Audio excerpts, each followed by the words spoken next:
Gospodar svih svjetova kaže u Kur'anu Kerimu: وَلَا تَقُولُوا لِمَنْ يُقْتَلُ فِي سَبِيلِ اللَّهِ أَمْوَاتٍ. Nemojte reći.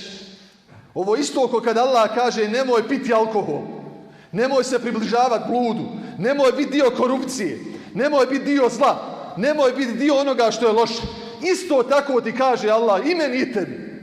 Nemoj reći. Za one koji su na Allahovom putu preselili, mrtvi su. Ne smiješ reći da su mrtvi. Bel ahja'un walakin la tash'urun.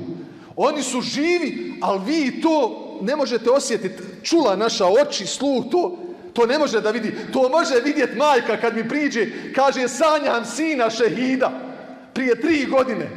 Sanjam ga, kaže mati znam da nemaš novca, ali ja te šaljem naći. Iz ove čaršije je ta žena. I vidi ga u snu, svoga sina i kaže ideš majko naći. A onda dolazi imam, kaže Hanuma, imam jednu lijepu vijest za tebe. Kaže, ne moraš mi je ni govoriti, sinoć mi je on u snu rekao.